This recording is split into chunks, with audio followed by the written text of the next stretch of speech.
Search for Nancy Guthrie. We do know 3 people were detained. Police activity could be seen 2 miles from Nancy Guthrie's home, and local police and several unmarked vehicles, including forensics and SWAT teams, could be seen gathering. Just moments ago, new information emerged about what federal agents discovered inside Nancy Guthrie's home. And while it was not the kind of dramatic evidence that makes headlines instantly, it was the kind that makes seasoned investigators stop, go quiet, and start over. No blood, no broken furniture, no shattered glass.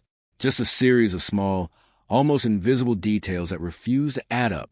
Details that, taken individually, might mean nothing, but together painted a picture that left the FBI deeply unsettled. When federal investigators go silent after entering a home, the public tends to assume the worst. Often, that instinct is correct. What was found inside Nancy Guthrie's residence did not just raise questions. It fundamentally changed the direction of the entire investigation. Stay with us, because this story is far more complicated than anyone first realized. To understand what made the FBI's findings so unsettling, you first have to understand what the night of Nancy Guthrie's disappearance looked like on the surface. And the answer, almost impossibly, is that it looked completely normal. There was no argument, no visible distress, no moment that anyone present would look back on and say, "There, right there, that was when everything changed." By all available accounts, Nancy had spent the evening in exactly the kind of setting that people take for granted, surrounded by people she trusted, in a home she felt safe in, doing the ordinary things that make up an ordinary life. Dinner had been shared. There was laughter, the kind of relaxed, unhurried evening that does not leave behind a sense of dread when it ends. She was returned home before 10 o'clock that night. Law enforcement later confirmed this detail. What they did not confirm, and have continued to withhold, is the identity of the person who drove her. That single omission is not a minor clerical oversight. In federal investigations, when a detail is deliberately kept from the public record, it is almost always because that detail is considered sensitive to the outcome of the case. The driver's identity has never been formally released. That silence carries weight. Once inside her home, there were no disturbances. No calls were made to neighbors. No lights flickered on and off in a way that suggested panic. The surrounding area remained quiet through the night. There was no moment that triggered alarm for anyone within earshot. The house absorbed the night like it absorbed any other night, without incident. And then by morning, Nancy was gone. What confronted investigators when they first entered that residence was not chaos. It was the opposite.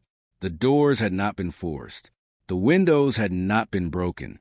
There were no signs of physical struggle, no overturned furniture, no items swept from surfaces, no damage to walls or floors.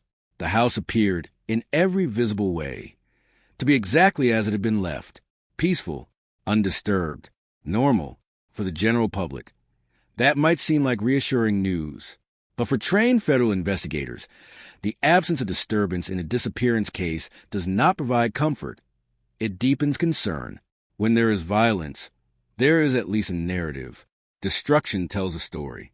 But when everything is perfectly intact and a person has simply ceased to exist within those walls, investigators are forced to confront a far more troubling set of possibilities. Either the person left on their own terms or someone was trusted enough, close enough, that no struggle was ever allowed to begin. Both of those possibilities are deeply significant. Both of them require a different investigative approach. And both of them were on the table from the very first day agents set foot inside Nancy Guthrie's home. The investigators who walked through those rooms were not looking for the obvious. They were looking for the gap between what should have been there and what was not. That gap, they knew, was where the truth would eventually surface. Federal agencies do not insert themselves into missing persons cases by default. Local law enforcement handles the overwhelming majority of such cases from start to finish. The FBI's presence is reserved for situations that carry specific characteristics, situations that suggest the case reaches beyond a single jurisdiction, involves organized conduct, or carries elements that local resources are not equipped to handle alone. In Nancy Guthrie's case, the FBI became involved with a speed that, in itself, was telling. Their early arrival suggested that from the very beginning, those closest to the investigation understood this was not a standard disappearance. Something about the circumstances, the timeline, the absence of forced entry, the way the home presented itself, prompted a level of concern that was disproportionate to what the visible evidence suggested. This is not unusual in cases that eventually prove to be complex. The absence of obvious clues can be, paradoxically, one of the loudest signals an investigator receives. When a disappearance is clean, when there is no mess, no chaos, no evidence of a struggle, it suggests one of two things. Either the person who vanished made a deliberate, planned choice to leave, or the person responsible for their disappearance was sophisticated enough or trusted enough to ensure that no resistance was offered. Either scenario points towards something calculated, something intentional, and intentional disappearances, whether voluntary or otherwise, fall squarely within a range of cases where federal resources are warranted. The FBI brought its full toolkit to bear. Agents moved to the home methodically, documenting every surface, cataloging every item, photographing the placement of objects with precision that might seem excessive to an outsider, but is entirely standard practice. The goal was not to find a single smoking gun in that initial sweep. The goal was to establish a baseline, a complete and accurate record of the home as it was found, so that anything later discovered to be missing, moved, or inconsistent could be measured against that baseline. What followed the initial search was unexpected. The home was cleared, released, and then, sometime later, investigators returned. That return is what changed the public understanding of where the investigation stood. Reopening a location that has already been processed is not a casual decision. It does not happen because someone forgot to check a drawer. It happens when new information has emerged that recontextualizes what was previously found, or not found. It happens when a thread from another part of the investigation leads back, unexpectedly, to the place where everything began. The return to Nancy Guthrie's home was quiet. There were no cameras invited. No statements were issued. Agents arrived, worked, and departed without drawing attention to themselves. That restraint was itself a form of communication, not to the public, but to anyone who might have been watching. To understand what the FBI found inside Nancy Guthrie's home, it helps to understand what federal investigators are actually looking for when they enter residence in a case like this. Because the answer is almost never what popular culture suggests. Television and film have trained audiences to expect dramatic discoveries, a hidden compartment, a blood-stained surface, a message scrawled in haste. Real investigations rarely operate that way, particularly in cases where the scene has not been disturbed. The most significant findings are often the quietest ones. Investigators look at the relationship between objects and their context. A phone left charging on a nightstand is not, on its own, evidence of anything. But a phone left charging on a nightstand at a time when its owner was, allegedly making voluntary plans to leave, that becomes significant. It suggests either that the plans were not as voluntary as assumed, or that the departure happened faster than expected, without time for preparation. Shoes left near a door, medication sitting in its usual place, untouched, a coat hanging where it always hangs, even though the night was cold. These are the details that carry weight in an investigation, not because any one of them proves something, but because together they tell a story about a person's state of mind in the hours before they vanished. Did they know they were leaving? Did they pack? Did they prepare in any way that suggested they had time to think about what was coming? Or does the evidence suggest that whatever happened quickly, perhaps even without warning? In Nancy Guthrie's case, the pattern of what was found and what was missing created an unsettling picture. Investigators noted what was present. They noted what was absent. And in the space between those two observations, they began to identify something that did not fit the initial narrative they had been building. Beyond the physical objects, federal investigators in modern cases devote significant resources to what might be called the digital landscape of a home. Every device that connects to a network leaves a record. Phones log their last access times. Routers record which devices were present and when they disconnected. Smart home technology, thermostats, door sensors, security cameras, voice-activated devices, operates quietly in the background, accumulating data about the patterns of daily life without the occupants ever thinking about it. This data does not lie. It does not misremember. It does not change its story under pressure. A door sensor that registered an opening at a specific time tells investigators exactly when that door was used. These systems exist in the background of modern life, and in investigations like this one, they become some of the most reliable witnesses available. What the digital record inside Nancy Guthrie's home revealed has not been made public in its entirety. But the fact that investigators returned and that their return was followed by an increasing silence from official channels suggests that what they found there altered their understanding of the timeline in a meaningful way. The devices inside that home were not dramatic. They were mundane. But the data they stored was anything but. After a certain point in the Nancy Guthrie investigation, public updates became sparse. Then they became rare. Then they stopped almost entirely. This is a pattern that the public instinctively reads as a sign of failure, as if the silence means investigators have run out of leads, that the case has gone cold, that the trail has been lost.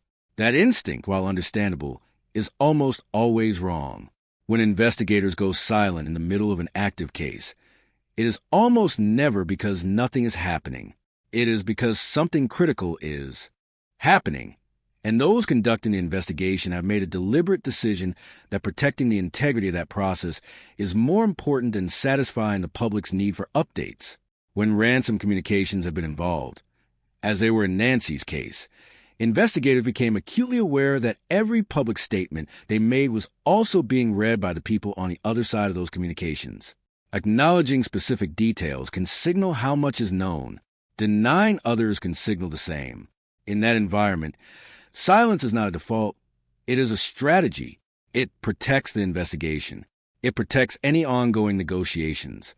And, most importantly, it protects the missing person, whose safety could be jeopardized by the wrong word reaching the wrong ear at the wrong moment.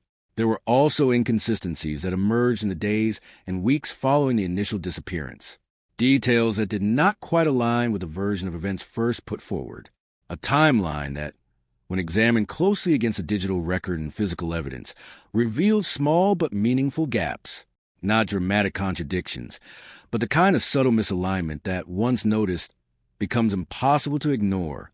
Investigators are trained to sit with inconsistencies rather than explain them away too quickly. Acting on an incomplete or flawed theory of events can cause irreparable harm to a case. It can close off avenues that might have led somewhere significant. The decision to return to home was, in this light, an act of intellectual honesty. Investigators saying, in their quietest and most professional voice, that they were not yet satisfied, that something remained to be fully understood. The specific findings from inside Nancy Guthrie's home have not been disclosed in full. That is consistent with how federal investigations of this nature are typically handled, especially when cases remain active, when legal proceedings may be forthcoming, or when the safety of individuals involved could be affected by premature disclosure. But what has emerged from those with knowledge of the investigation paints a picture of a case that became significantly more complex with each layer that was peeled back. What investigators found was not a single object or revelation. It was a pattern, a series of small details, some physical, some digital, some behavioral, that, when placed alongside each other, told a story that contradicted the initial understanding of what happened the night Nancy disappeared. The positioning of certain items within the home suggested preparation, not the frantic, last-minute kind of preparation that accompanies a sudden crisis, but the quieter, more deliberate kind that implies forethought. Items that should have been present were not. Items that were present were found in arrangements that seemed slightly, almost imperceptibly wrong. The digital record added a crucial layer to this picture. Access patterns on devices did not align neatly with the timeline that had been initially provided. There were gaps, moments of unexpected silence in the data stream, and moments of activity that did not correspond to what anyone had claimed was happening at that hour. Smart home systems within the residence contributed additional data points. Door sensors, motion detectors, environmental monitoring devices. Each of these told a small piece of a larger story. And when that story was assembled, the picture revealed was not consistent with spontaneous or random disappearance. The return visit by investigators was specifically aimed at verifying what the digital record implied, to see whether the physical environment of the home, examined with fresh eyes and informed by new data, confirmed or contradicted what the devices had logged. What agents found during that second visit confirmed enough of their developing theory that the investigation entered a new phase, quieter, more focused, and significantly more serious in its implications. The identity of the driver who brought Nancy home that night remains, as of this account, withheld. That detail, held back from the very beginning, is understood by investigators to be connected to what was ultimately pieced together from the evidence inside the home. The two threads of the investigation, the physical environment and the circumstances of that final evening, appear to intersect in ways that have not yet been fully disclosed to the public. What is clear is that the silence now surrounding this case is not the silence of an investigation that is stalled. It is the silence of an investigation that is moving carefully, methodically, and with the full weight of federal resources behind it, towards something that investigators believe will, when finally revealed, explain every detail that seemed strange from the very first morning Nancy Guthrie was found to be missing. An empty house, a peaceful night, a truth that federal agents are still working to bring fully into the light.